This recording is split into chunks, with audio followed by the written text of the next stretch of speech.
Jonathan Kuminga might be on the trading block. That report came out today. Kylen Mills and I are going to break that down next, including why, the impact, who they'd maybe trade him for. What an offseason. We're just getting started. This is Locked On Warriors. You are Locked On Warriors, your daily Golden State Warriors podcast. Part of the Locked On Podcast Network, your team every day.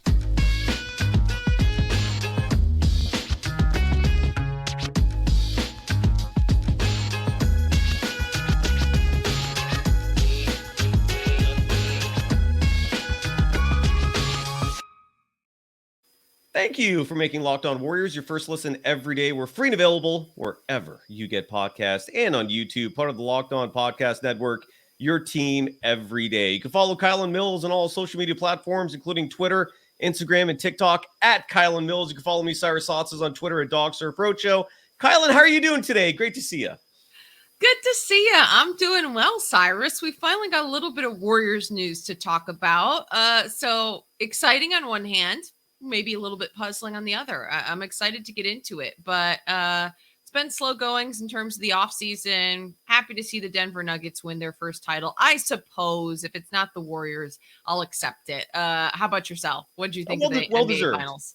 Well deserved. My neighbor, I walk my dog in my neighborhood, and because of my dog, Bubs, English Bulldog Rescue, my one-eyed bandit, he's a popular figure, so I'm befriending a lot of people because of him, and some of the folks know what I do. And so just yesterday, I was walking Bubs, and one of my neighbors was like, "Hey, so what'd you think about the Nuggets?" And I was like, "I could care less. I have no emotional attachment to it, but congrats. They're obviously the best team in the NBA. Nikola Jokic is officially, I don't think there's any dispute right now. He's the best player in the NBA. We could revisit that debate, or we could have that debate today. Who knows? But, he's the champ. He's the finals MVP. He's posting up historic numbers, and the Nuggets are the team to beat. So when it comes to the Warriors roster construction, I feel like that's who you have to look to in terms of like what your goals are. And whether the Kuminga news has anything to do with this, I guess we should just jump right into this. So the whole thing is really weird because this late yesterday, there was a new mock draft published on ESPN.com, and it was ESPN Plus. So if you're not a subscriber to ESPN Plus, you had no access to this whole article. The only reason why I have it is because I subscribe to the whole Hulu bundle. So I get Disney Plus, I get Hulu, and then I get ESPN Plus articles now. I never used to have access to that. So just tucked away in this mock draft with the number 19 pick for the Warriors. And the journalist who wrote this mock draft is Jonathan Givony of ESPN. He's an NBA draft analyst there, founder and co-owner of draftexpress.com. And so he publishes his latest mock draft, and he had the Warriors at number 19. Here, I want to open this right now. Here we go. They had him picking Jet Howard. This is Juwan Howard's son, a shooting guard / small forward at Michigan, swing player. He doesn't excite me that much, in all honesty, but that's who Jonathan has at number 19 for the Warriors. But then tucked away in this summary, like he basically had like a summary paragraph under each mock pick. He writes this sentence at the very end of it, just slips it in like super subtly, like it's not a big deal, but I mean, it's a huge little nugget he dropped in. And the quote was, "Sources tell ESPN the Warriors are also exploring the option of acquiring a high draft pick in exchange for a young prospect such as Jonathan Kuminga," unquote. And obviously that's going to cause waves.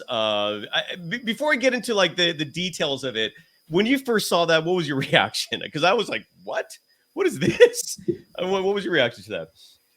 When I saw it, I was perplexed, Cyrus. I was perplexed because of the way this last season shook out and the Warriors roster construction as it stands now. It doesn't make any sense to me to draft a young player and to give up what they already have done to develop Jonathan Kuminga and the potential of Jonathan Kuminga to just bring in another young guy who's going to sit on the bench. And that's exactly what I tweeted about the whole situation.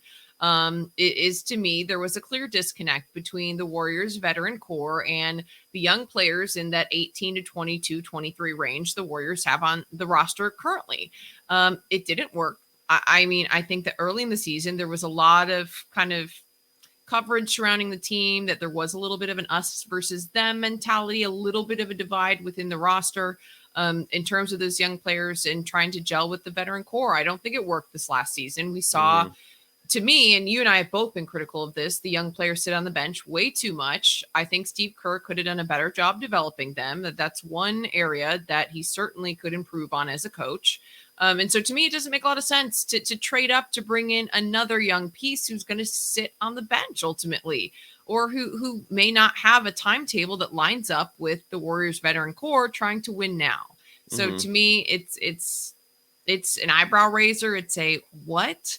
The only possible thought that I had that would make any sort of sense is that they would want to trade up and then trade that pick out with Jordan Poole if they were trying to pick up someone specific, a certain star that they feel like they're going to need higher value than Kuminga and Poole to obtain.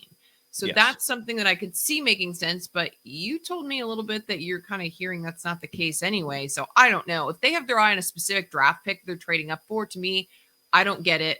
Why bring in another young player that you're going to make sit on the bench, not going to develop, who's not going to help the team win a championship right now? Well, Steph Curry, Draymond Green, and Klay Thompson have a very small window left. I'm sorry, but the window is like closing. Oh, yeah.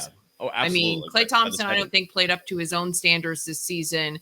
Steph Curry still to me is Steph Curry, but then also Draymond Green, his future is more up in the air now just because of his contract situation. And, I don't think anything's for certain with the core three. So to look to bring in another young player who needs to be developed, I don't know. I don't see it making sense for the Warriors right now. Well, I feel like that's been a theme going on a year now in terms of just things not like you and I can explain things not making sense. And then it just doesn't make sense. They do things that makes no damn sense.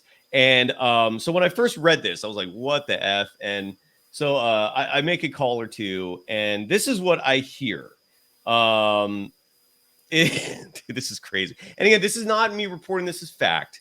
I fortunately have some connections, and what I'm hearing is that it's true that they are in fact shopping Jonathan Kuminga. Now, look, we discussed a couple weeks ago when Steve Kerr was on Draymond Green's podcast, and Kerr was very upfront in terms of the language he used regarding criticizing players who aren't bought in, criticizing players who don't have a championship mentality. And then you had to obviously be, like a word wizard to kind of interpret what he meant by that.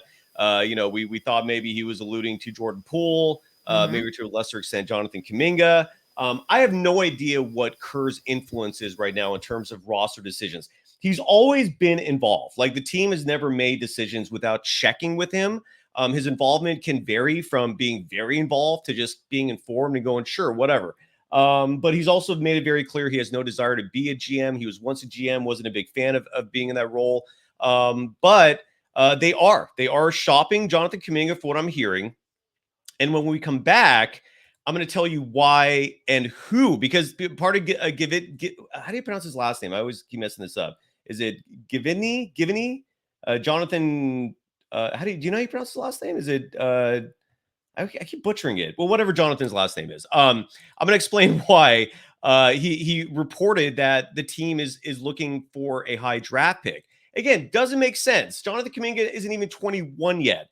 And we saw how Kerr treated him and Moody this year. He wasn't a big fan of playing young players. So the idea of trading Kuminga, you're not saving money doing this either. So the idea of trading Kuminga for an even potentially younger piece or someone of equal age, it doesn't make any damn sense. Yet that is right now what the Warriors are looking at. When we come back, I'm going to explain who that player is. And it's not going to make even more sense when I tell you that. But nonetheless, there is a name that I'm going to tell you that the team is reportedly interested in after I give some love to PrizePicks, a long time now official sponsor of Locked On Warriors and the Locked On Podcast Network. And PrizePicks is super fun. I love the fact that it's legal in California. So while we're screwed with FanDuel and have to wait for legislation, you can play PrizePicks in California right now. It's also smooth, easy payouts. You don't have to deal with sketchy wire services. And the premise is simple. Over-unders on players, 2 to 6 of them. If you bet on 6 players and nail that, you can win up to 25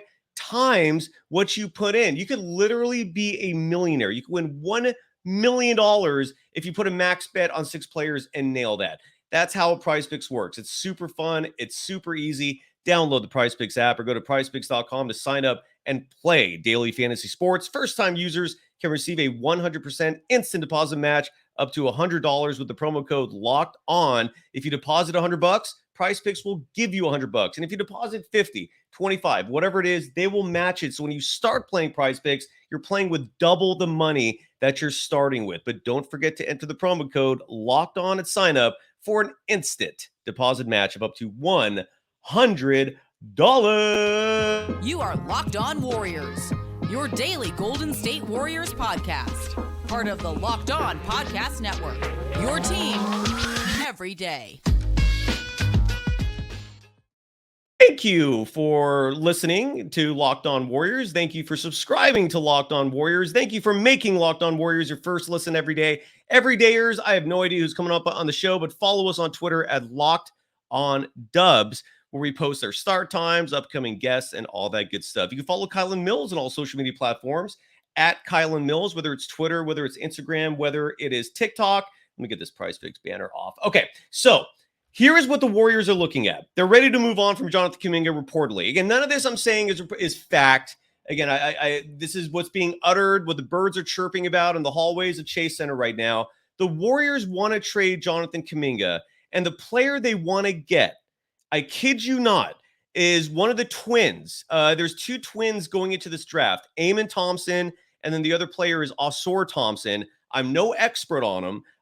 There's a lot of profile pieces that have come out about these two in recent weeks because, again, it's rare for twins to both be lottery picks in an NBA draft.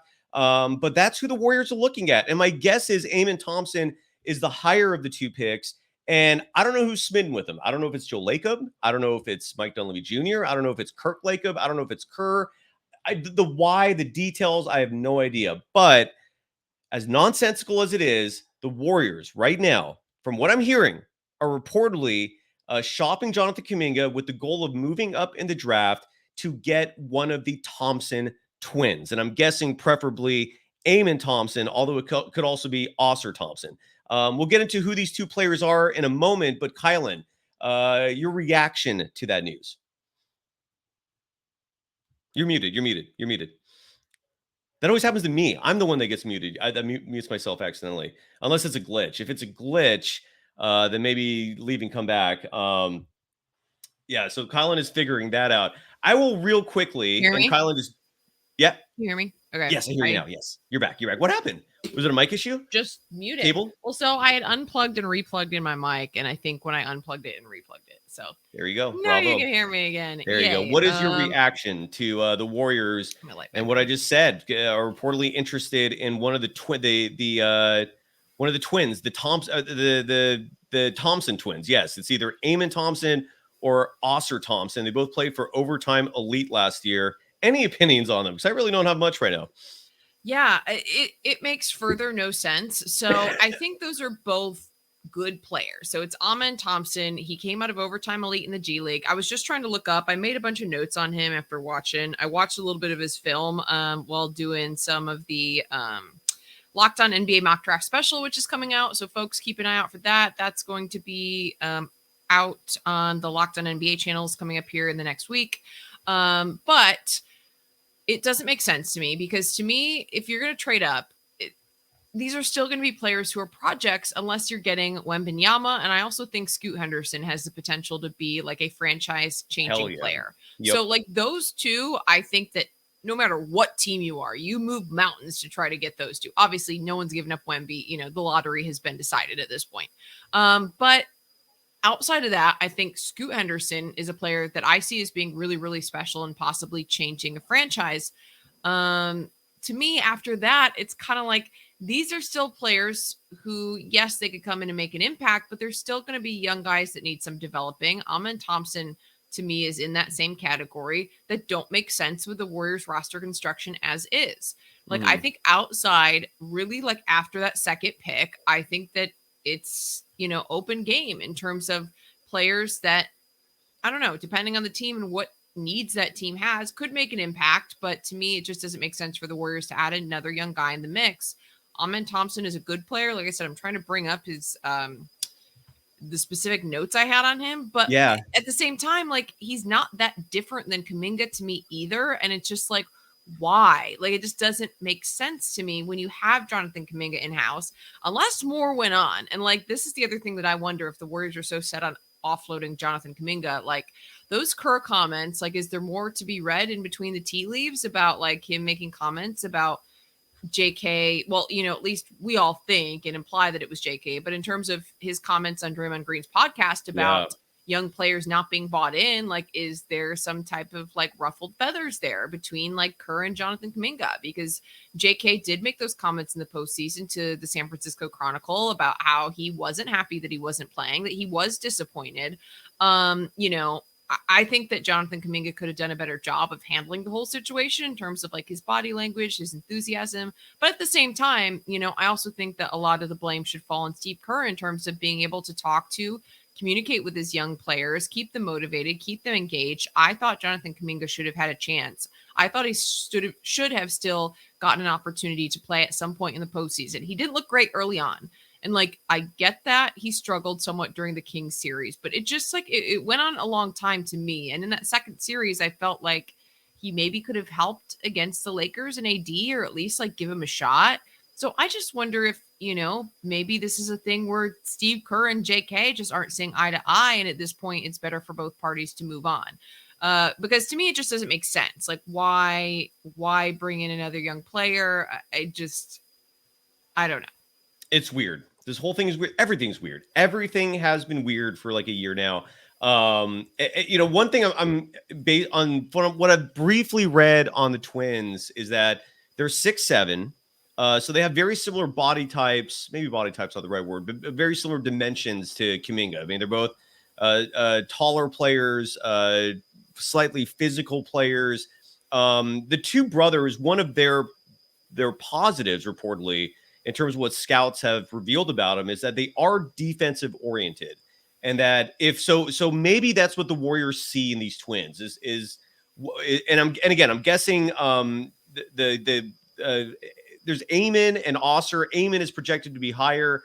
They're both 6'7", about 210. That's what I'm reading, but they're both very defensive oriented players.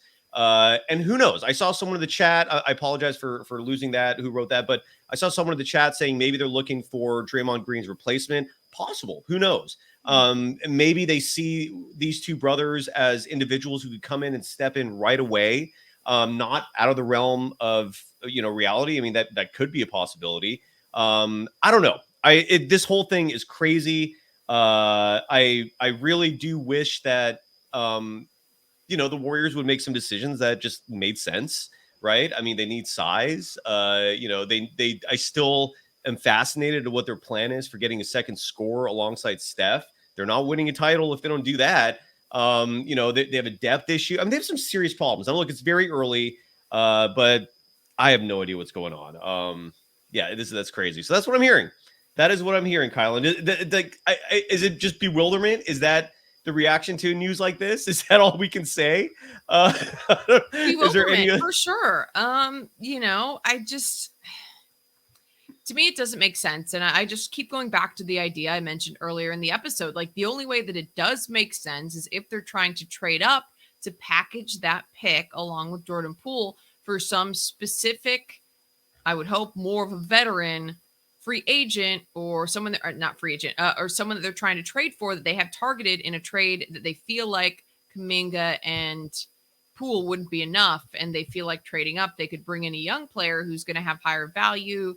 I think because JK didn't play during the postseason, maybe some of the comments, there's concern in terms of his trade value, and that bringing in some young star who's a higher up draft pick could maybe be more appealing to teams than JK and Poole. Because then that's my other question is, if you're going to trade JK, I don't know.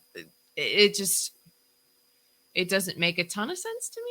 But no, because, okay, so if you're looking to trade someone, could you just trade Poole and the 19th pick to pick up a veteran and still hold on to JK?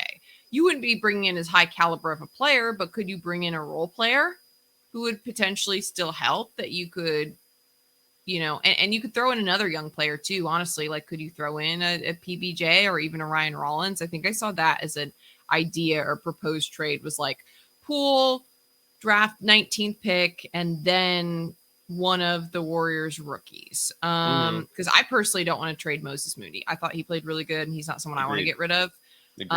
But could you trade possibly 3 pieces and add and throw in like Rollins or PBJ to pick up someone? I don't know. Like, is it necessary to trade Jonathan Kuminga to bring in a veteran role player? So it depends. To me, it depends on exactly how high they're aiming for. But to me, this is all a moot point. None of this makes sense if they're just looking to bring in a draft piece. Like, that's, to me, the report that you're hearing about it being one of the Thompson twins. Like, that's the most baffling part about it, because the only way that it makes sense to me is that they have someone targeted in a trade that the Warriors want. Yeah. And that this draft pick trading up would somehow tie into that bigger game plan. If not, like, what's the point, Cyrus? Like, I don't get what the point is. Like, you have Jonathan Kuminga now. Someone pointed out something in the chat, which was true, is that Thompson is a better ball handler, and he also does have pretty good passing skills. He's a good facilitator. So, like, sure, I'm not saying they're identical players, but I'm just saying in terms of, you mentioned size and athleticism, maybe similar, but just in terms of a young player who needs work and who's going to need development, like, why bring in another one of those guys? The Warriors, as is, have too many projects, too many young players that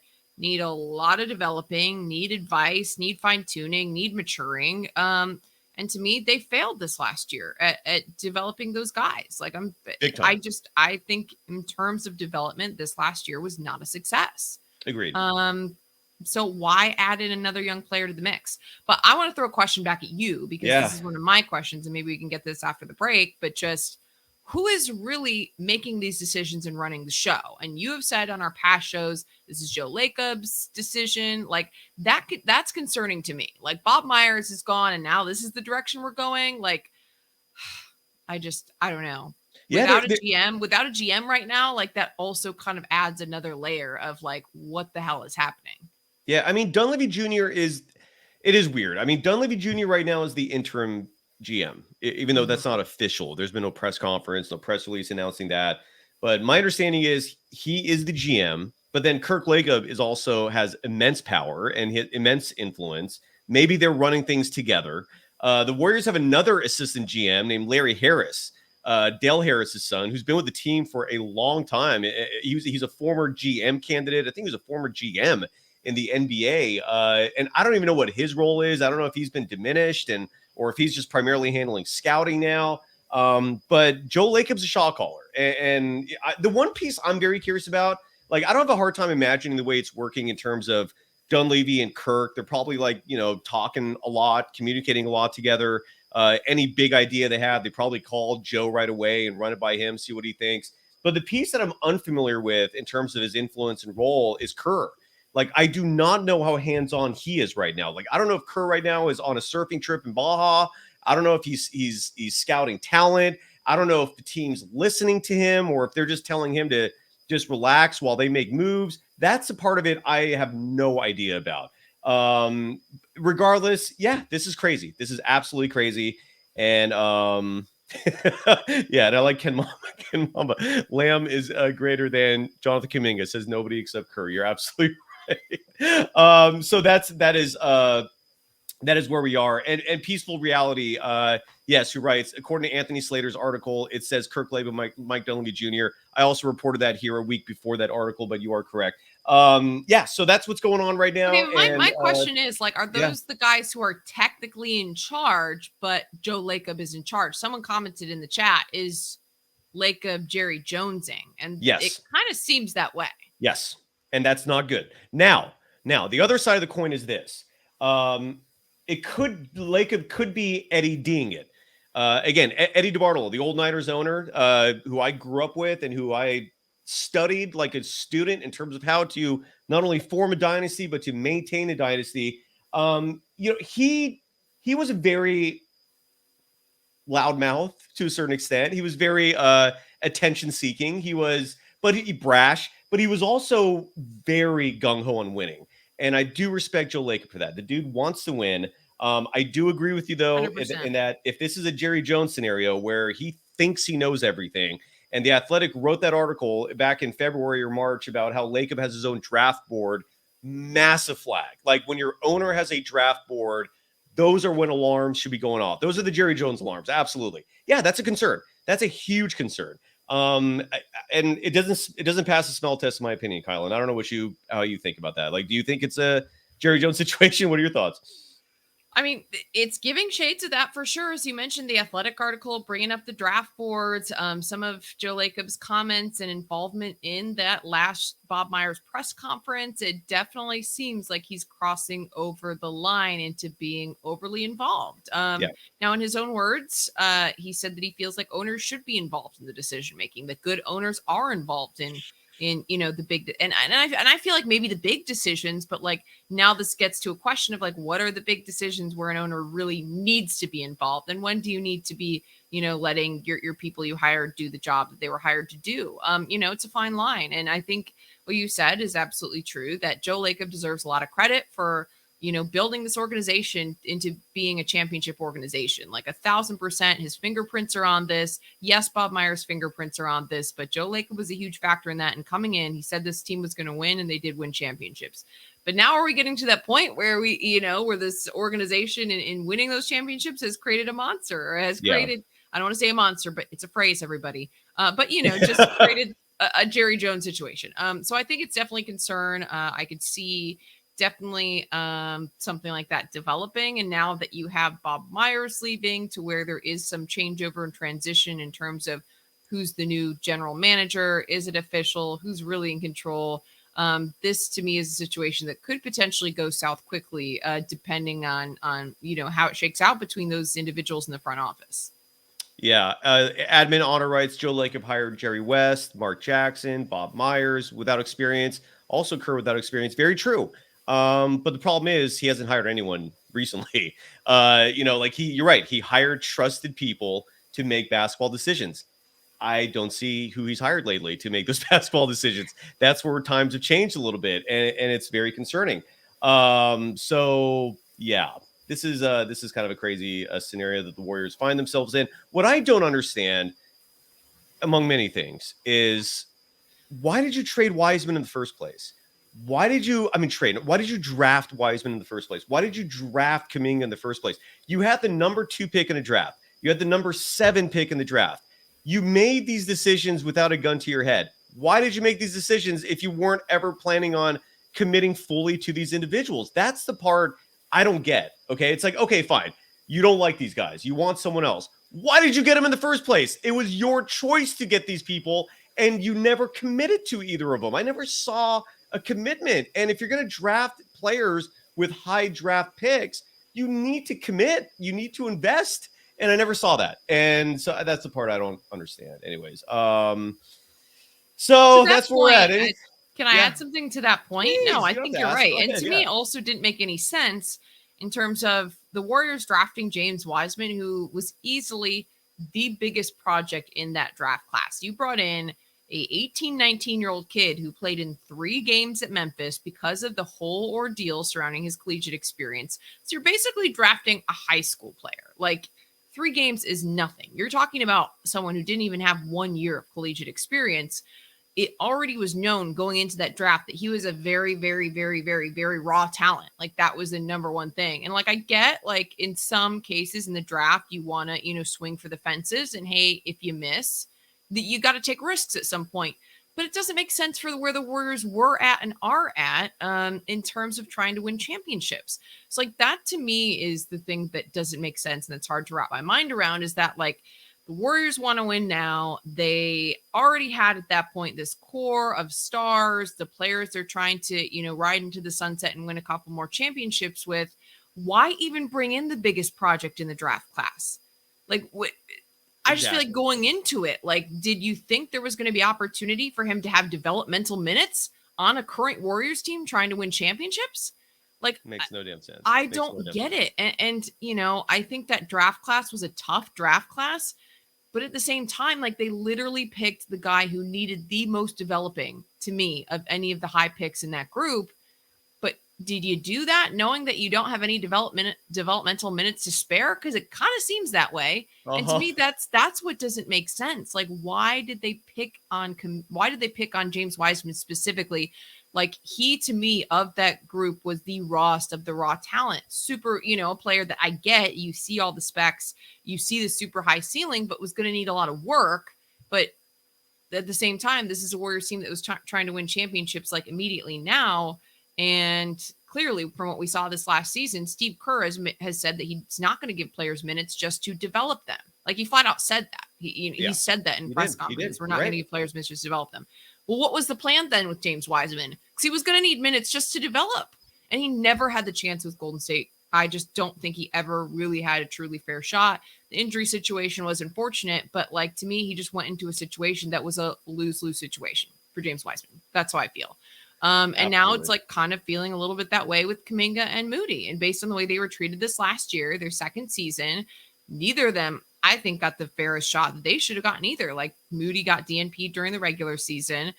JK worked his way into the rotation, then just got like completely iced out in the postseason, which I agreed with to some degree. I do think that he didn't play great to start out the Kings series. I get if you feel like, maybe you pull back in terms of his playing time, but then I wanted him to get a chance against the Lakers because the Warriors were struggling with AD, and at least Jonathan Kuminga brings that size and athleticism that, like, why not just like throw him out there and see if he can at least defend, because he had defended well throughout the regular season, which is a big reason why Steve Kerr played him. But he just never got another shot. And then, I don't know, the stuff with Kerr making comments about him having a bad attitude, then it just like got weird. I don't know. And so that's what concerns me about bringing in another draft pick. And if you're going to try to trade up for a higher draft pick, to me, it's just like, what's the point? Like, if you don't want to play these young players, if the Warriors are struggling with this timeline of the closing window with Curry, Dre, and Clay, it's just, how exactly is this going to work if it didn't work last season? How? I'm with you. And for the people that said the two timeline thing is a failure, I mean, I agree that they should have gotten more veterans, to bolster the roster last year. We never try. I guess my thing with the people who criticize the two timeline thing is, I don't think we saw enough of it to judge it. Like, I need sample sizes to judge, right? That was the whole reason why I didn't criticize Kuminga in the Kings series in the playoffs this last year. Is his two bad games, you played 2 minutes and 3 minutes. Like, those aren't sample sizes for me to judge. Like I need longer runs for me to properly, form an educated opinion on someone. With the two timeline thing, like we never saw it. We never saw them actually get a legitimate run. Like, throughout the season, we saw Moody spend time in Santa Cruz. We didn't see him play consistently until the postseason. Kuminga was actually doing great, filling in for Wiggins and Gary Payne II. He was helping them avoid the play-in all the way up to the final day of the season. And I don't think we ever saw what could be with that. There's just, I don't know. There's a lot of fingers to point. And if you're joining the show late as we're wrapping things up here, just to fill you in, again, Jonathan Kuminga reportedly, potentially on the trading block. And the Warriors, from what I'm hearing, are looking at Amen and or Oscar Thompson, the two twins, as who they like in this draft and who they want to trade up for. Whether that's true, I don't know. I'm not reporting this as fact, but that's what I'm hearing. And it is absolutely crazy. So this is where we're at. Again, who knows? Like, everything we're talking about right now, 2 weeks from now could be completely moot and irrelevant. Yep. This could be an off season where we see a lot of crazy stuff happen. I think, Kylen, you and I are absolutely on the same page in the sense that if this team stands still, that's a losing proposition, right? I mean, we saw how good this team is. It's not good enough. You got to make some changes. So any final thoughts as we wrap it up? No, I mean, I think that something has to change this offseason if the Warriors want to truly compete for a championship next season. This past year, to me, from day one, was like cursed or something. I don't know, but I don't think the roster construction was on point either. So to me, they've got to do something. Something has to change. I noticed a couple people in the chat were saying, well, Thompson, either one of the Thompson twins, but specifically Amen Thompson, in terms of his ball handling skills, could help. I mean, I'm not saying the Thompson twins couldn't help, but like at the same time, you've already got these young players that you don't want to play anyway. So like, is Steve Kerr going to play them? What happens if they make mistakes? Like, Exactly. he yanks the young guys when they make mistakes currently. So I don't know. To me, like, I feel like the Warriors need to make a big move to bring in some kind of vet. Also, a couple people have been saying that they think Jonathan Kuminga is the future star, and I saw someone say that they think something's going on behind the scenes. Maybe. I agree. I mean, to me, the Warriors have invested 2 years in Jonathan Kuminga. There has been some development that's been done. And I do think he still has potential to be a star. The question is, I guess, what would the impetus be to trading him for a draft pick? Like, is there something going on behind the scenes? Or it could just be that like what I was told is that the team is just kind of like they saw what they saw with Kuminga and they're just ready to move on. That's the mentality. Now, who feels that way? Is it everyone? Is it just Kerr?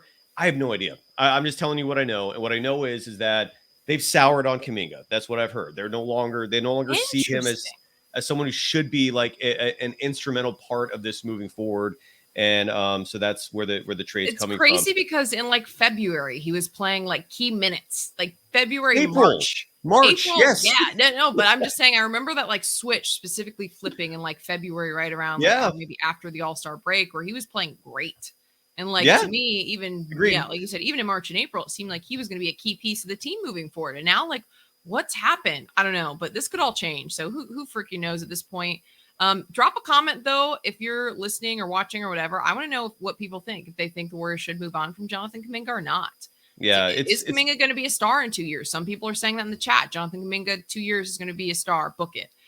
Some people are saying Jonathan Kuminga sucks. They gave him 2 years. He's not. Like, I think it's fascinating that there seems to be just like this wide array of opinions on Jonathan Kuminga all of a sudden. It's just crazy to me how quickly things have changed. But we'll be back at it on Friday, and we'll have to continue this discussion.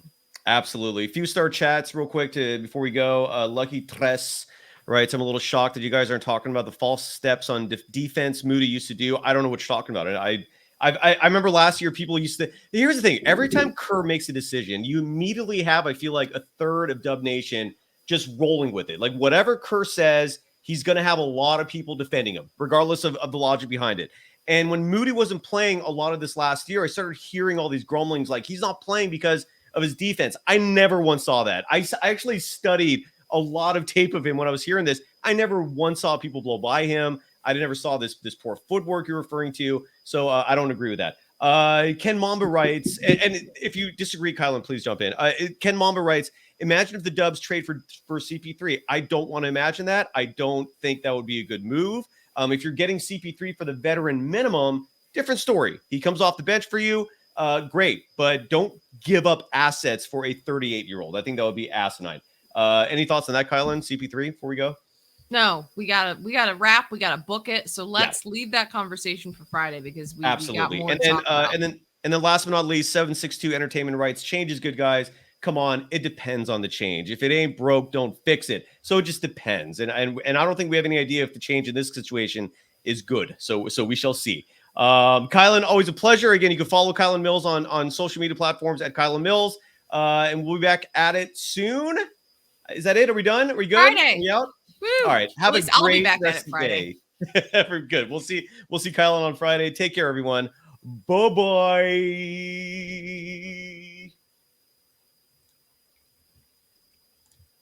All right.